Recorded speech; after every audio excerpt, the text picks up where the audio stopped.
Entonces, vamos a hablar sobre anatomía y fisiología de la laringe. Pues la laringe es la parte de la vía aérea que está entre la orofaringe y la tráquea. Como también esto ya lo he mencionado en sus clases prácticas, tiroideo, el cartílago cricoides y la epiglotis, ¿no? El cartílago de la epiglotis tiene una forma de hoja que está atravesada por múltiples agujeros a través de los cuales pasan vasos, nervios hacia la laringe. Está formada también por el cartílago tiroideo, que es una forma de un escudo más agudo en los varones, la famosa manzana de Adán, ¿no? Y el cartílago cricoides, que es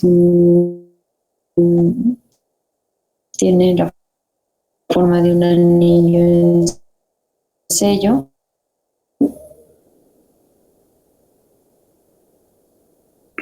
Sobre la cual se articulan los otros tres partes. Le dije, forma de un escudo, de donde viene su nombre. Está compuesto por dos alas unidas anteriormente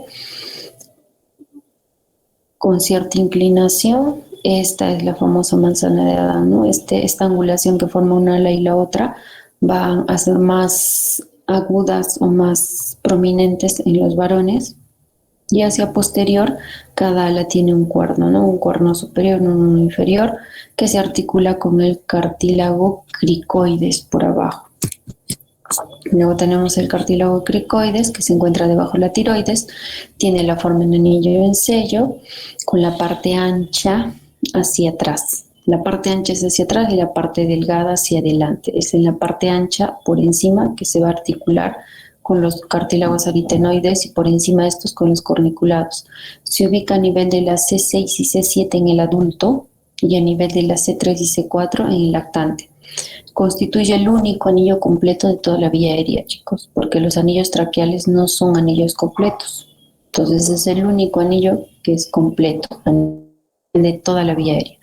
Se articula arriba con el cartílago tiroides, hemos visto, y con los aritenoides, ¿no? Ya hacia abajo, pues se va a articular con los primeros anillos traqueales.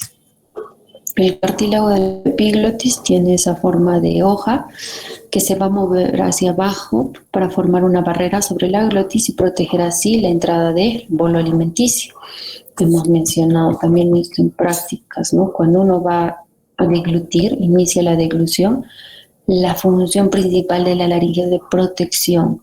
Hace que este cartílago de la epiglotis caiga hacia atrás, entonces cierre el acceso a vía aérea inferior, evitando así que pues, los alimentos ingresen a vía aérea inferior.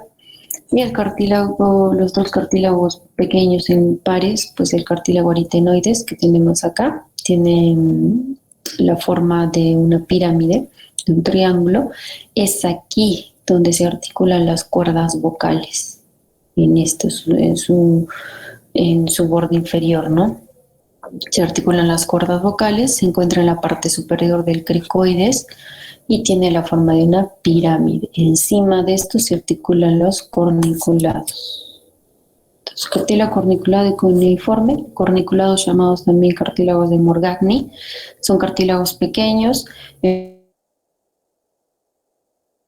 forma de cono que se articulan en el ápice del cartílago tiroides, y los cuneiformes son cartílagos pequeños que se encuentran anteriores a los cartílagos aritenoides. Entonces, esos son los cartílagos, lo podemos ver acá, los más pequeños, ¿no? Los aritenoides, los cuneiformes y los corniculados. Vamos a hablar que estos cartílagos están unidos a través de ligas y a otras estructuras. Eso llamamos ligamentos extrínsecos. Los ligamentos extrínsecos unen la laringe con otras estructuras u órganos. Entonces tenemos la membrana tiroidea. Esta membrana tiroidea que une el hueso ioides con el cartílago tiroides, contiene una abertura en las superficies laterales, como vemos acá, dos agujeros, a través de la cual pasa la arteria laringea superior, nervios y vasos linfáticos. ¿Ok? Está la membrana cricotiroidea, que va a unir el cartílago tiroides con el cricoides, y es a este nivel donde se hace la cricotiroidotomía. el ligamento hioepiglótico, como su nombre lo dice, une el hueso hioides con el cartílago del epiglotis, y los ligamentos cricotraqueales que van a unir pues el cartílago cricoideo con los primeros anillos de la tráquea. Ligamentos intrínsecos unen los cartílagos entre sí, juegan un rol importante en que limitan la diseminación del cáncer. Tenemos acá la membrana elástica, el ligamento cricotiroideo mediano y la cuerda vocal. Entonces vamos a hablar de cuerdas vocales verdaderas y cuerdas vocales falsas. Desde este punto de vista anatómico, la cavidad de la laringe se divide en tres partes por los repliegues de mucosas, ¿no? Que hemos visto que eran las bandas ventriculares o las cuerdas vocales falsas. Las cuerdas vocales verdaderas, llamadas también ligamentos vocales, y las cuerdas vocales falsas son los repliegues de mucosa que se encuentran a ambos lados de las cuerdas vocales verdaderas. A esto le llamamos cuerdas vocales falsas o bandas ventriculares, que están encargadas de la resonancia de la voz. La fonación dada por la vibración de las cuerdas vocales verdaderas, más la resonancia dada por las bandas ventriculares. Entonces, nuevamente, ¿no? Vamos a dividir así la laringe en zona supraglótica, glótica y subglótica. Supraglótica, que comprende desde la punta del epiglotis hasta el piso del ventrículo. La glotis, que está limitada entre las dos cuerdas vocales. Y la subglotis por debajo de la cuerda vocal hasta el borde inferior del cartílago cricoides. Existen también músculos extrínsecos que van a unir, ¿no? La laringe con otras estructuras. Tenemos los músculos infrayoideos y los suprayoideos. Los infrayoideos son 4 que están en 2 planos. Uno superficial, que está el homoioideo y el esternocleidoideo, y el profundo, el esternotiroideo y el tiroideo. Y los músculos suprayoideos tiene 3 planos: superficial, medio y profundo. El superficial, el digástrico, el estiloideo; el medio está el miloioideo y el profundo, el genioideo. Estos son los músculos extrínsecos de la laringe, pero también existen músculos intrínsecos que se van a clasificar de acuerdo a la función en relación al desplazamiento de la cuerda vocal que producen. Chicos, espérenme un minutito, por favor. Un minuto.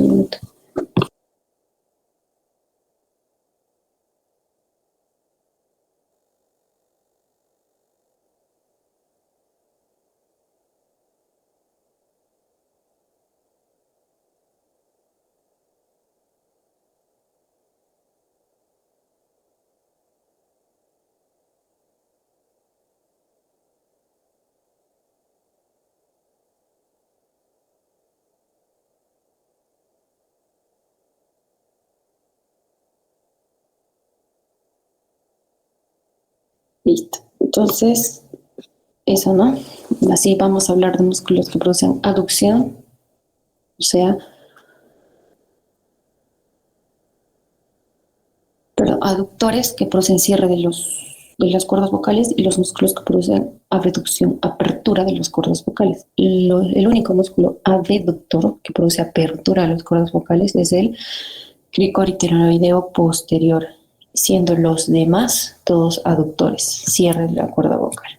En cuanto a la histología de la laringe, pues en la superficie laminar de las cuerdas vocales verdaderas y en la mayoría parte del epiglotis, la mucosa está revestida por un epitelio estratificado plano, cuya función es proteger de la abrasión al paso de aire. Y el resto de la histología está revestida por epitelios estratificados cilíndrico ciliado. Entonces en la laringe encontramos 2 tipos de epitelio, ¿no? La irrigación va a estar dada por la rama inferior proveniente del tronco tirocervical, que es la rama de la subclavia, las arterias superior e inferior laringeas, que proveen la mayor cantidad de sangre, y la rama superior, que es una rama de la arteria carótida externa. Entonces, la irrigación va a estar dada por todas esas arterias. El drenaje linfático, hay que tener en cuenta que vamos a ver el límite. Decíamos, las cuerdas vocales va a ser el límite para nosotros pensar en qué tan invasivo es un cáncer, ¿no? Todo aquello que esté por encima de las cuerdas vocales todos esos ganglios, esos vasos linfáticos van a drenar en nódulos que se encuentran en la bifurcación de la arteria carótida común, y todo lo que esté debajo de las cuerdas vocales van a drenar por debajo de los pliegues de las cuerdas vocales hacia los nódulos de traqueales superiores. Entonces, vocal, todo lo que es por encima de la cuerda vocal, su drenaje va a ser a nivel de esos grupos ganglionarios, ¿no? Donde está la carótida común. Y debajo de la cuerda vocal, a los ganglios de la tráquea, ganglios traqueales superiores. Por eso es que en un cáncer de laringe puede haber, dependiendo, ¿no? Si es subglótico, invasión a nivel de tráquea inferior, y puede encontrar nódulos a nivel pulmonar incluso. La inervación está dada por el nervio laringio superior, el nervio laringio recurrente. El nervio laringio superior, que surge del galo inferior del nervio vago y recibe una rama de la cadena simpática cervical, tiene una rama externa y una rama interna. La rama externa va a inervar los músculos cricotiroideo, provoca disfonía si está afectado y la incapacidad de producir sonidos agudos si se encuentra esta afectada. Y la rama interna que inerva la cavidad laringea y es responsable del reflejo de la tos. Esa es la función del laringio superior. Y el nervio laringio recurrente, que es una rama del vago, inerva sensorialmente la cavidad laringea debajo de las cuerdas vocales. Además, produce una inervación motora de todos los músculos aductores, excepto el cricotiroideo, que era el único abductor. Y la lesión unilateral va a producir disfonía. Y si hay una lesión bilateral, va a producir una afonía o disnea. ¿Ok? Las funciones de la laringe yo les había comentado. La laringe tiene la función principalmente de protección, porque actúa como un esfínter evitando la entrada de bolo alimenticio a la vía aérea. Función respiratoria porque permite el paso de aire. Y función fonatoria porque a través de las cuerdas vocales y las bandas ventriculares le dan la fonación y la resonancia a la voz. La resonancia aparte está dada por la nariz, la cavidad oral y la faringe. Entonces la resonancia de la voz dada bandas ventriculares, la nariz junto con los senos paranasales, la boca y la faringe le dan la resonancia a la voz. Pero quien produce la voz, o sea, la fonación en sí, es la vibración de estas cuerdas vocales. Entonces, eso en cuanto a la anatomía y fisiología de la laringe. Jóvenes, por favor, denme 5 a 10 minutos. Vuelvo a entrar para seguir hablando de más temas, ¿ya? Por favor. Muy bien, doctor.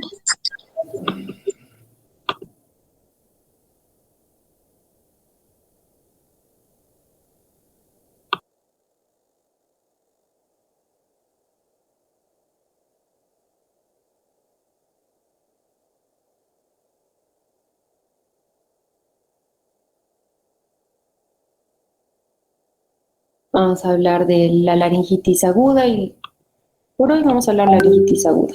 Luego vamos a seguir viendo en la clase del jueves la laringitis crónica, tipos de laringitis. Como su nombre lo dice, laringitis es inflamación de la mucosa laringe. Esta inflamación puede ser difusa, localizada. ¿Qué síntomas va a presentar? Pues disfonía. El síntoma principal de una laringitis es disfonía, disnea, disfagia, estridor laringio. Puede ser difusa, ocasionada por un cuadro infeccioso, ya sea viral, bacteriano o micótico, por agentes térmicos que pueden inflamar toda la mucosa de la laringe, alérgicos que inflaman también toda la mucosa de la laringe, o por inhalantes de sustancias químicas, ¿no? Y localizada cuando afecta específicamente a determinada estructura de la laringe, una epiglotitis, una laringitis subglótica, etc. Entonces, la laringitis más frecuente, más común es la aguda catarral, es la de origen viral y de igual frecuencia en niños y adultos. La etiología es netamente viral. La clínica va a estar dominada por la disfonía. Obviamente el pequeño o el paciente, perdón, va a tener un cuadro gripal, va a ser esa historia típica, ¿no? Dolor de garganta, que es odinofagia, estornudos, congestión nasal, malestar general, leve fiebre, tos y aparte disfonía. Entonces ahí me habla de que el virus ha inflamado todo lo que es la mucosa nasal, la faringe y la laringe. Solo si yo veo ya una tos productiva amarilla o de color verde, yo ya puedo sospechar en que acá se ha agregado una bacteria. Entonces yo ya puedo sospechar que sea un neumococo, una moraxella o una Haemophilus influenzae. Ahí es donde yo indico antibióticos probablemente. El diagnóstico es clínico, netamente clínico. Puedo hacer o no la laringoscopía indirecta, donde yo voy a ver esas cuerdas vocales sumamente enrojecidas, edematosas. Si hay una infección sobrebacteriana, probablemente vea exudado, ¿no? Purulento. Tratamiento si es viral, sintomáticos. Reposo vocal, tiene que haber sí o sí reposo vocal, dar AINES, algún antiinflamatorio, y si la disfonía ya es más severa, que incluso le lleva a la afonía al paciente, puede indicar un corticoide para esa inflamación muy fuerte, ¿no? Para ese edema.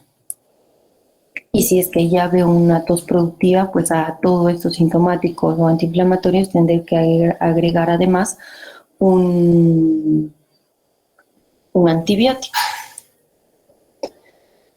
La epiglotitis es una infección sumamente bacteriana ocasionada por el Haemophilus influenzae de tipo B, el neumococo, el estafilococo aureus, y es de edad pediátrica. Se presenta en los niños de 2 a 7 años, en los cuales existe una inflamación del epiglotis, cuyo peligro es cerrar vía aérea, ¿no? Si yo sé que es el paso de vida inferior, si se cierra esto, pues estamos en un grave problema, ¿no? El pequeño presenta fiebre alta, taquicardia, taquipnea, estridor inspiratorio, tiraje, odinofagia, disfagia, cialorrea. Adopta esta posición en trípode para poder aumentar un poco el diámetro de la laringe, la voz en papa caliente o papa en la boca. Entonces, esta es una clínica que a mí me debe llamar la atención, porque si no se trata a tiempo,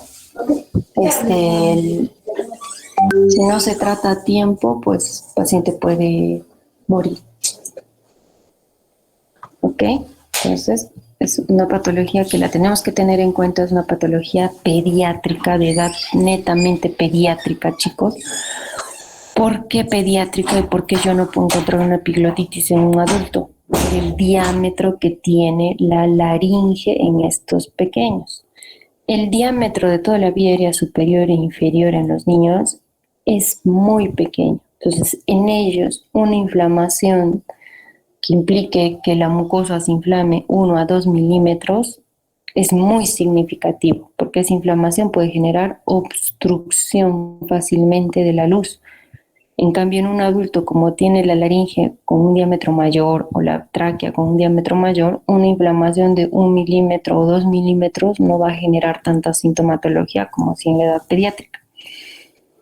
El diagnóstico, pues la laringoscopia indirecta es controversial, porque si yo ya tengo una epiglotis sumamente edematosa, infectada, si yo hago una laringoscopia indirecta, muchas veces yo puedo provocar mucho más edema, porque el paciente voy a provocarle un reflejo de náusea que va a hacer sobreesfuerzo, va a edematizar más, entonces yo puedo cerrar más la vía aérea, ¿no? Los rayos X de región cervical, donde yo voy a encontrar este famoso signo del pulgar, ¿no? Esa epiglotis aumentada de tamaño. Y en el laboratorio pues hay que pedir un hemograma donde voy a ver una leucocitosis con desviación izquierda. El tratamiento dependerá de la severidad. Si mi paciente satura bien, no está desaturando, no hay tiraje subcostal, intercostal, si noto ese estridor inspiratorio, probablemente solo dando corticoides inhalados o hacer nebulizaciones con adrenalina y dando un antibiótico se da el cuadro, ¿no? Pero si ya es una enfermedad en la que ya el paciente está desaturando, hace tiraje, el llene capilar es mayor a 2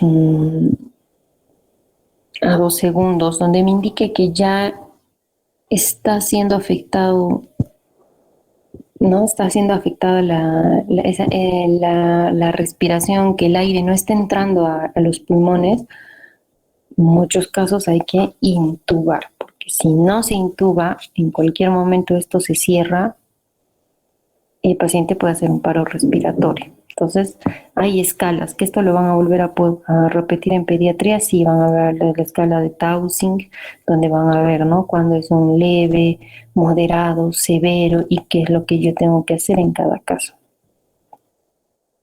Y la laringotraqueobronquitis o famoso CRUP, que es lo mismo, hay una inflamación de la laringe, pero también de la traqueobronquios. Entonces, puede ser viral, puede ser bacteriano, puede ser espasmódico. La epidemiología, pues de 6 meses a 3 años, es la causa más común de obstrucción de vía superior, causa más común de estridor agudo en los niños, principal responsable por los números de atenciones en emergencia por infecciones respiratorias en los niños, netamente pediátricas esas dos, ¿no? Su mayor incidencia durante la infancia se debe a la anatomía laringea, eso es lo que yo les dije, la laringe. La epiglotis en un niño es más grande que el resto de las estructuras. Hay menor diámetro de la vía aérea superior. La vía aérea superior tiene una forma cónica invertida, siendo más grande arriba, más bajo en la parte inferior. 1 milímetro de edema significa 50% de obstrucción.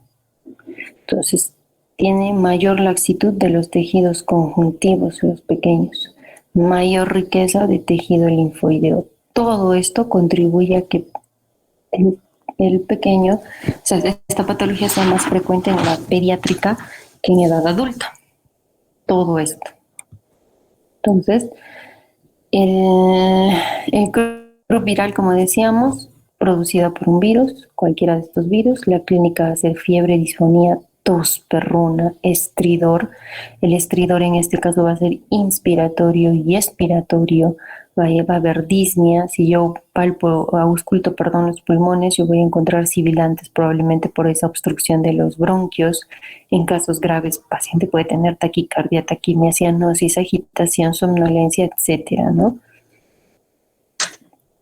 El diagnóstico se hace una laringoscopia indirecta o por rayos X y se ve esto. No hay un adecuado pase. Acá a nivel de la laringe esto está cerrado. Veo una punta de lápiz. Entonces, el CRUP, como les he dicho, se clasifica en leve, moderado, severo. En CRUP leve yo puedo dar solo corticoides y punto, porque voy a desinflamar. En CRUP moderado ya tengo que pensar en nebulización con adrenalina, aparte de dar corticoides y observar lo mínimo 3 a 4 horas a este pequeño. Si es un CRUP grave, probabilidad de que este paciente entre a una unidad de terapia intensiva, seguir dando nebulizaciones, seguir dando corticoides a dosis altas y probabilidad de intubación, ¿no? Aunque la intubación en un CRUP pues, tanto efecto no va a hacer. El CRUP bacteriano, cuando hay una sobreinfección bacteriana de la laringitis, por estos virus, ¿no? Staphylococcus aureus, Haemophilus influenzae, y uno va a ver a una laringoscopía, una secreción mucopurulenta que sale a través de las cuerdas vocales. El paciente empieza a toser y sale una secreción mucopurulenta proveniente de vía aérea inferior, toda la laringe sumamente edematizada, congestiva. La clínica, pues el estridor, tos con expectoración amarilla, fiebre alta, va a haber sibilantes, estertores, tiraje intercostal, subcostal, un deterioro progresivo del estado general que puede llevar a una obstrucción severa de la vía aérea. Si ya hay un cuadro bacteriano agregado acá, si secreción purulenta, pues tendré que ir hacia mis antibióticos, ¿no? Amoxicilina, clavulánico si el caso no es muy severo, y ya si el grupo es moderado a severo, tal vez cefalosporinas de tercera generación. El grupo espasmódico es de inicio abrupto, generalmente durante la noche o en la madrugada. Hay un antecedente, ya sea de atopía del propio paciente o de un familiar. El paciente generalmente es alérgico. Los ataques tienden a recurrir y responder excelentemente a la humidificación ambiental. La etiología, el CRUP espasmódico se produce porque hay un espasmo de todo lo que es la laringe, de todo lo que es la tráquea, entonces ese espasmo cierra la respiración. Etiología, alergia, virus y reflujo gastroesofágico o faringolaringio. La enfermedad de reflujo gastroesofágico. Pacientes con reflujo pueden hacer un grupo espasmódico. El tratamiento entonces va a ser humidificación del ambiente, en casos prolongados probablemente un corticoide, antihistamínico si es alérgico, y si la causa es el reflujo, pues hay que dar medicamentos antirreflujo, ¿no? Omeprazol, probablemente mandarlo al gastroenterólogo que nos controle bien ese cuadro de reflujo, si no, el paciente va a seguir con esto. Y eso en cuanto a las laringitis agudas, ¿no? Y las laringitis crónicas específicas, tenemos acá las laringitis crónicas, son infrecuentes, difíciles de diagnosticar, pueden llegar a confundirse con carcinomas muchas veces, específicamente la blastomicosis. La exploración clínica suele ser muy inespecífica, uno entra y va a encontrar un tejido granulomatoso, yo no sé si esto es TB, no sé si esto es lupus, yo no sé si esto es hongos, si esto es leishmania, es inespecífico, ¿no? Pero el síntoma primordial va a ser la disfonía, el paciente va a tener disfonía. Es un proceso inflamatorio mucoso difuso de más de 15 días de evolución, que conduce a una hiperplasia epitelial que difícilmente revierte a su estado normal. Muchos hablan más de 15 días, más de un mes. A veces clasifican la laringitis subaguda de 15 días hasta antes de los 3 meses y recién crónica más de los 3 meses. Entonces varía.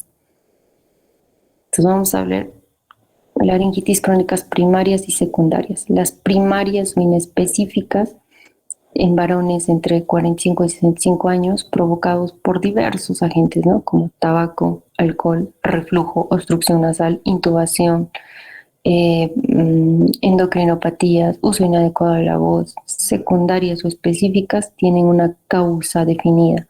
Acá tenemos las infecciosas como la TB, leishmania, el papilomavirus, la sífilis, no infecciosas como autoinmunes, sarcoidosis, amiloidosis, lupus, artritis, etc.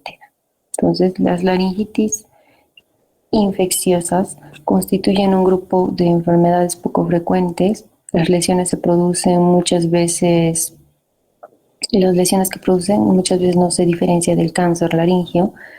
La clínica local es inespecífica, el paciente va a tener disfagia, dinofagia, disfonía. La exploración es inespecífica, yo voy a ver un tejido eritematoso con edema, con cierto grado de destrucción laringea, entonces simplemente a mi laringoscopía yo no puedo identificar qué patologías, ¿no?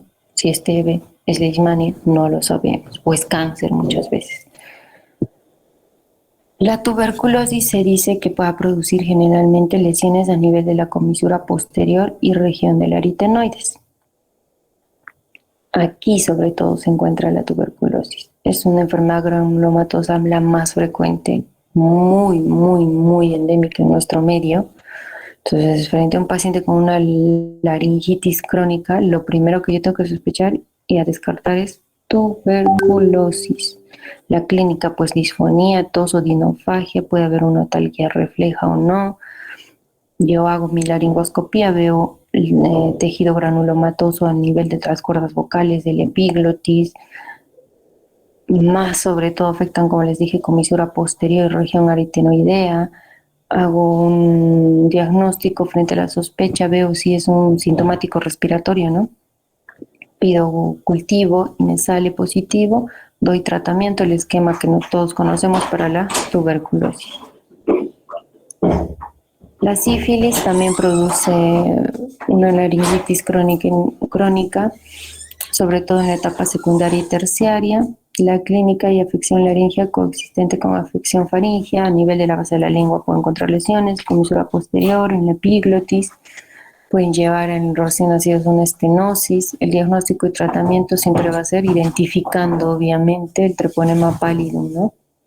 O puedo pedir un test serológico para BDRL. Tratamiento penicilina. Hoy en día esto es difícil de verlo. Entonces, estas son las lesiones que puede producir una paciente con sífilis. La leishmania es sumamente frecuente en nuestro medio. También en zonas cálidas que llaman Puerto Maldonado, pacientes que vienen, ¿no?, con una disfonía crónica. Es más, pueden tener disfagia, pueden tener orinofagia, es algo inespecífica, la clínica es inespecífica, pero si me da el antecedente de venir en una zona endémica, tengo que sospechar tanto en TB como en Leishmania. Entonces, está producida por la Leishmania donovani, que es transmitida por la picadura de este mosquito, ¿no?, del género del Phlebotomus. La laringe puede estar afectada en cualquiera de las formas, de las 4 formas clínicas, ya sea visceral, cutánea difusa, cutánea localizada o mucocutánea. La localización más frecuente de la leishmania laringea es en la glotis, o sea, a nivel de las cuerdas vocales. El tratamiento, pues hay que dar antimoniales pentavalentes. Una vez diagnosticado, se trata. La histoplasmosis, pues es más rara, producida por el Histoplasma capsulatum, que se encuentra en la tierra contaminada por el excremento de los murciélagos o pájaros, ¿no?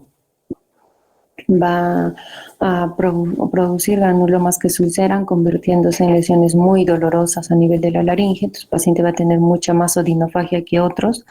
El diagnóstico es histopatológico. Todo esto es histopatológico. Entras, observas, biopsias, patología, patólogo me da el diagnóstico y doy tratamiento. Pues si es no, si este hongo, pues hay que dar ketoconazol, anfotericina. La cándida también es un hongo producido por la Candida albicans, sobre todo en pacientes inmunocomprometidos, pacientes diabéticos, pacientes que reciben corticoides inhalados por largo tiempo, por ejemplo, ¿no?, asmáticos que constantemente reciben corticoides y aparte son inmunodeprimidos, es más fácil que entre la cándida acá.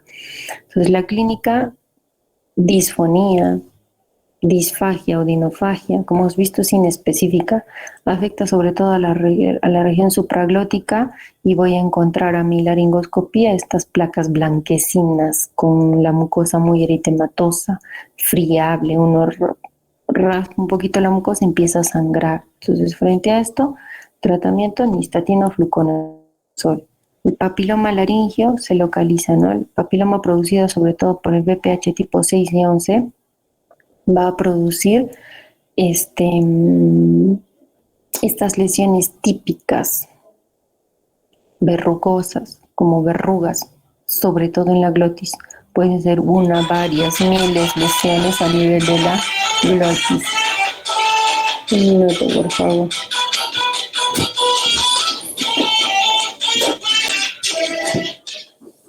Ok, entonces se localiza sobre todo el BPH en zonas de transición entre epitelio escamoso y ciliado. Hemos dicho que el epitelio de la laringe era escamoso por arriba y por debajo cilíndrico ciliado.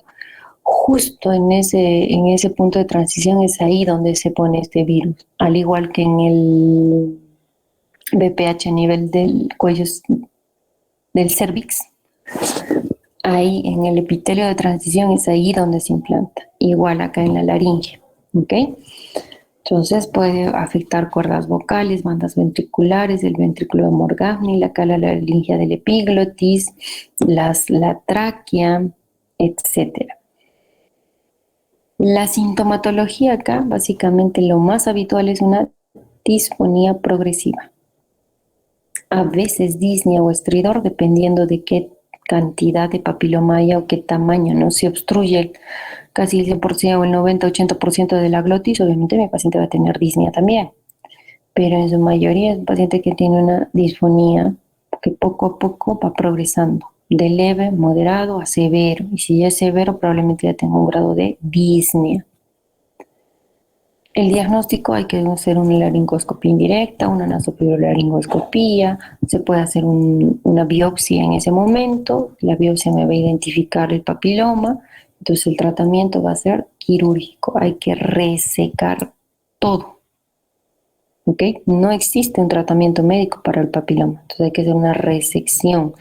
Su objetivo de resecar estos papilomas es mantener el calibre adecuado de la vía aérea y una calidad de voz aceptable. Nunca va a llegar probablemente el paciente a tener una voz normal, pero el tratamiento tiene que mantener un adecuado paso, ¿no? Para la vía aérea. El pronóstico, pues la tasa de recidiva, 72% en casos en los que se presenta este papiloma en los niños, va a recidivar un 72%. Es muy agresivo cuando se presenta en edad pediátrica. Y el 23% recidiva en adultos. Y bueno, las laringitis no infecciosas, como tenemos la sarcoidosis, la de Wegener, la amiloidosis, que son enfermedades no autoinmunes, la sarcoidosis que produce una enfermedad, un edema difuso, masas exfoliantes, obstrucción de vía aérea, la de Wegener, granulomas también necrotizantes, el diagnóstico obviamente por anatomopatología va a salir ANCA positivo, tratamiento corticoide, ciclofosfamida. Y la amiloidosis, la etiología desconocida, hay depósitos de proteínas fibrilares, probablemente dependiendo de qué grado de obstrucción el tratamiento sea quirúrgico, ¿no?